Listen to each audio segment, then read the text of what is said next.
Okay, well, I first met Eugen a few years ago at the National Guild of Hypnotists convention, and I've taught for him at his school in Romania, and he Yeah. is the head of the Romanian Hypnosis Society. Association. Association. Association, the Romanian I'm the Hypnosis head. You can see that Association. right now. It's like a big head right now. And he is a hypnotherapist, and also recently he presented at a parts therapy convention, I guess, or conference that was held here Yeah. in Heidelberg, where some of the other guys were who were a couple of the other speakers, people they There's might some. know about. Yeah, it was. We had, Gordon Emerson, who's doing resource therapy, advanced ego state therapy, and I'm also. I think right now I'm the only guy in Europe who can teach that, and also Philip Zimbardo, the Lucifer effect and the Stanford Prison Experiment. So there's a lot of very cool people over there. Yeah, for sure. I mean, Yeah. apart from Sean, I don't know if there was anyone cooler, but Well, I'm sure if I asked Philip Zimbardo, who was there, I'm sure he would have mentioned you. I'm certain that he. Yeah. And I didn't So, all right. So what? Point, yeah. Go ahead. So what can we talk? What can we talk about? We can talk about a lot of things. There is a subject which is very dear to me, and it was a Pars Therapy conference, and I was so blessed to actually know that you were there. So then, you actually offered to host me for the conference. So again, thank you for that. No and so what I want to talk about is a technique which I love, which I teach, and it's, I would say, probably one of the fastest methods I've encountered so far, which is called subliminal therapy. And it's that simple, and it's very easy to use, and I love it, and I got some really, really good feedback, both from clients and from people whom I taught this technique to. So they got really, really amazing results, like from the get-go. So I like that a lot. Excellent. All right. Let's hear so about that's it. something we can talk about. All right. So should I go ahead, or you have questions? Yes. Yeah, please. No, please go ahead. There will be questions, but yeah. Okay, sure. So it's a very simple technique. Normally, this can be taught in a day or two, but you can get the gist right here, right now. It's a technique that's been developed by a very dear friend of mine and a very esteemed professional. His name is Edwin Yager. He's like 91 years old, and he's hard as a rock. He beats me to hand rest like there's no tomorrow. I mean, this guy is 91 years old, and he just smashes the wall with you. And so he came to Romania. I invited him to Romania last year, and he gave a workshop there. And then, so I learned from him, and now I can also go around the world and teach this. Basically, what I realized: subliminal therapy, ego state therapy, resource therapy, Pars therapy, they're all 4 different hats for the same principle of parts therapy, because they all use this idea of the subconscious, or the human mind, the psyche, being a sum up of its parts. So in subliminal therapy, or centrum therapy, as I call it, a centrum technique, what Yager did, which I found was pretty amazing, he said, well, there are several parts, and all of these parts are, so to speak, controlled or known, if you will, by a central part, which he calls centrum. He said, I prefer to call it centrum because this does not bring any religious or spiritual angle to it. Everybody can connect to centrum, but people, if you're religious and you call it God, then somebody who's not religious will not like that. So you'll not be able to work with that person. And so he said, let's just call it centrum, and then everybody can work with centrum. So you'll have no, philosophical or religious or spiritual, breaks on that. So basically, the idea is very simple. There are several parts. It doesn't matter how many. but they're all connected to one central part, which he calls centrum. So imagine like the spine of a book, or the hub of a wheel, right? You have the hub, and then you have different spokes, and they're all connected to the central part. Basically, the idea behind this technique is that each and whatever problem a client has, a person has, is generated by one of these parts, or one or more of these parts. So what your job is to find which are those parts which are responsible, and then deal with those parts. Now, the funny part here is that you don't actually work with the parts directly, like you do in parts therapy, for instance, or in resource therapy, but you communicate only with centrum. So usually when I talk to people, I tell them, listen, it's like I'm talking to the CEO of the company, to the GM, and I'm asking the GM to search out within the company and find those managers whose departments are running faulty, which basically creates the client's problem. So I connect to this centrum, and I say, now centrum, scan this guy's mind and find for me the part or the parts which are generating the problem. And then I wait. And what is very funny is that basically when you work with this method, you actually tell the client what I need from you, meaning from your conscious mind. Let's say I'm talking to you, Sean. So if I were to work with you, I say, Sean, you, the conscious mind, I want you to be like a spectator, like a surveillance camera, if you will.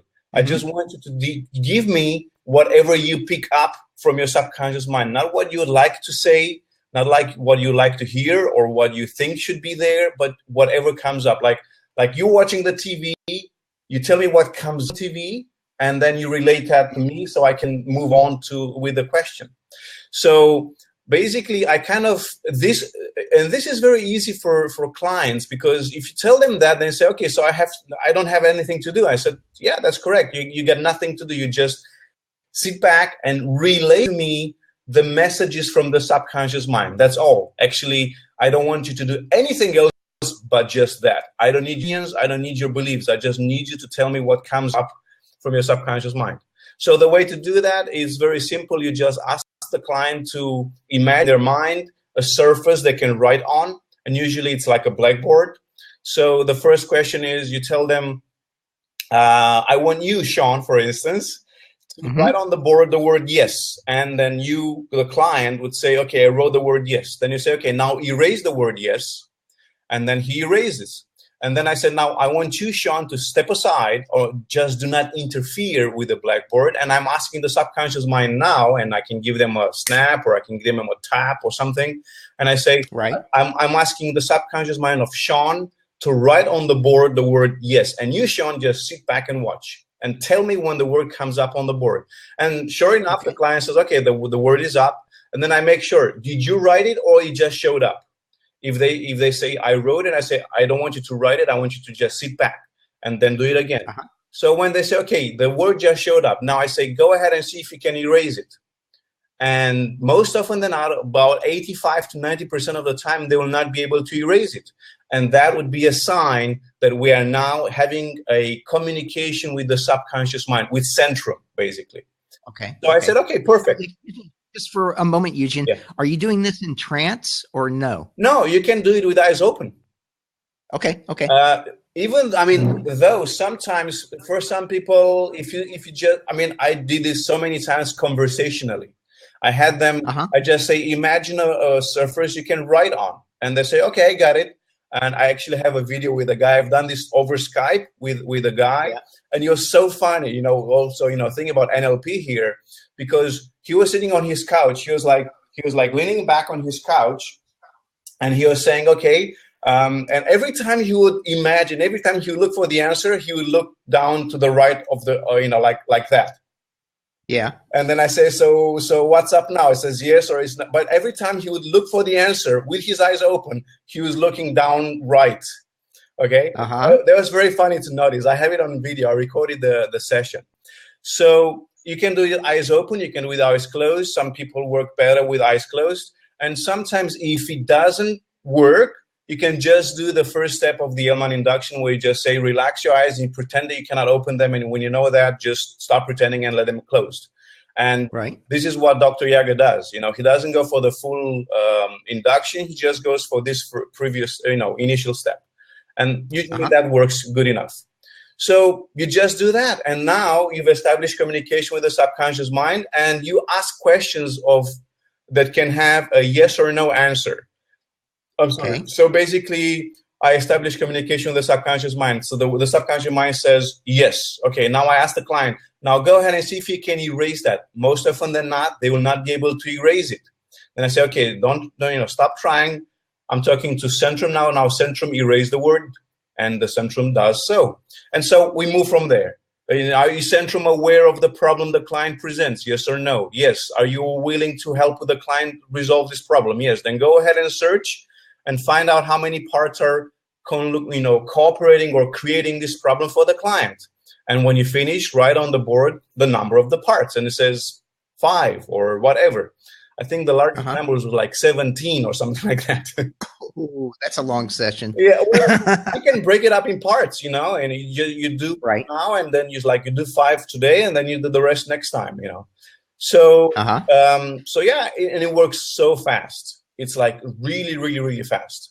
It sounds like you could also do this content free. Is that correct? Absolutely. And that's one of the biggest reasons I love this, because I don't need to know what the client problem is. I can just ask the subconscious mind, are you aware of the problem of the client? Yes or no? If they say yes, then I ask the client, state the problem to your Centrum, so the Centrum would know what the problem is. And so should I say this out loud, or you just say it in your mind, like, hey, Centrum, here's my problem. Help me fix it. And then we go from there. So yeah, I love it because it is content free. And yeah, I'm looking here at comments. It says very much like the song by Bob Burns. In Thailand they have a saying. It goes like same but different. So I would go like that. It's just So if you have any questions, we can go through them right now.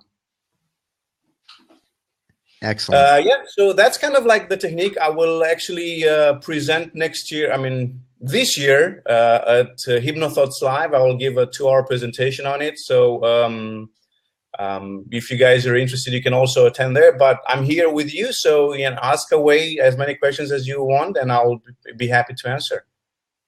Great stuff. Great stuff. So yeah, I will be there. I'll be in your audience at Hypnothoughts Live. And it's always a fun convention, right? Well, I haven't been there yet, so I only went to the NGH when I met you then, back then, 2 years ago or 3 years ago, I don't know. But I haven't been to the Hypnothoughts. But hey, it's Vegas, so it has to be fun, right? Oh yeah, we always have a good time there. And very much looking forward to it. By the way, I also noticed, Eugen, that while you were talking, we crossed the 60 viewers at a time threshold. Excuse me, which is, yes, that's the highest we've had is in viewership so far. People come in and out, But yeah, you finally crossed 60. Awesome. Let's see. You got a question here, but you're working from the past or pure and evolution of hypnosis, don't you think? I'm not sure I'm not sure I understand Chris's question. Let's see where years past were pure. You guys, if there's anything you want to ask and we didn't get, then just go ahead and ask again, so we are on track with you. Oh, here we go. You got a question.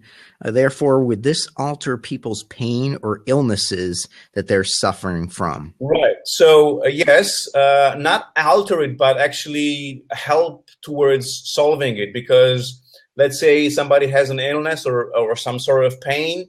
Of course, if that would be psychosomatic, then there you go. If it's psychosomatic, then it's some psychological or emotional reason that generates that problem. So what you do is that reason, whatever that reason is, it is in this concept, okay? In this concept, it is being created by one or more of the parts of the subconscious mind of the client. So when you talk to Centrum, you say, so which part or which parts are contributing, creating, generating, maintaining this problem that the client is dealing with? And so the subconscious mind centrum that it is will say it's 1 or 3 or whatever, And so if that's the answer, which normally is, then I'll go, okay, let's pick up the most important of these, let's say 5, and we'll start from top bottom. So we go with the hardest one, with the most important one, and then work our way down until we fix all of them. If the client said, or the centrum says 5, when I finish with the 5, then I do a recheck, do another scan, see if you find any more. And sometimes it finds more, sometimes it doesn't. And you just keep on going like that until you've scanned them all out, you work with them all, and you release them. Cool. Yeah, and there was another question that came up. One of the people was asking about, it unrelated, but was asking about telekinesis. And if you mean using your mind to move objects. Yeah, that's what telekinesis is. I'm not a fan of that. I don't know, Eugen, what's your opinion on that? Oh, well, I would love to be able to do that, but I'm not there yet. I'll let you know when I'll get there. Yeah, we're not making fun, but it's most of the time when you see telekinesis, it's a very clever magician that can, it's very cool stuff, but I'm not a believer in the idea that you can actually use your mind to do that. Well, let's put it this way. And like yourself, Sean, constantly amazed of the abilities of the mind. So I will not write anything off the board. Okay. I'll just say, okay, it's possible. I haven't seen it done. But I would love to see it done, and I would love to be able to do it myself. Why not? If the mind is such a powerful and amazing thing, and basically I've been amazed by it. That's why I got into this field of work. Yeah, I'd love to be able to do it too. I'll tell you what, we have a question here about how do you avoid a parts party? Eugen, would you explain the parts party and say how you avoid that? I'm gonna check on our next speaker. Go right ahead. Yeah. Right. So parts party is a concept that's been promoted by my dear friend, Roy Hunter. And here, you don't really worry so much about it because you work with whatever the subconscious mind of the client gives you. And if it says it's 5 parts, so be it. Who am I to judge? And I just work one by one. Sometimes, and I would not advise, because you guys kind of saw this interview right now, you can go ahead and play with it. But I would not advise that you would go and work with in bulk, like take several parts at a time. But I've sometimes done that. I asked Centrum, can you work with the last 5 parts together at once? And sometimes Centrum says yes, sometimes says no. I'll take one by one. So I don't mind having 5 or 10 or 15 or whatever number there is. It's just whatever that is, that's what it is, and I'm going to work with that. Parts party, it's a party. Let's party then. But anyway, you don't want to get all gummed up with lots of different parts and not actually getting you the solution. And well, actually, here's the thing. It's like, think about it this way. Think of a brick house, and you ask the constructor, how many bricks do you create up this house? Let's say the house would be the problem of the client, and the constructor would say, the construction being Centrum would say one brick or 10 bricks. So then I take one brick at a time until I took them all out. And if I took all of those bricks away, there's no more problem. Right. That's basically how it works, right? So if I take out brick by brick all the parts which are contributing or generating or maintaining this problem, and if I take those away, then the problem is gone by itself, in and by itself, because it's just not there anymore. Absolutely. It's like, if you turn the light off, there's no more light, and that's it. Okay. So somebody says, if I ask these questions in conversational hypnosis, I wouldn't call it conversational hypnosis. I just call it conversation. You just ask it in a conversation, and that's that. You can do so conversational, but remember, the client most of the time needs some stage work, needs some sort of preparation, mise en scène, like they say in French, right? They need a ritual. You do the induction, and now you close your eyes, and now you do this, and now you do that. Hey, Michael. Hey, Eugen. Hello, Sam. So clients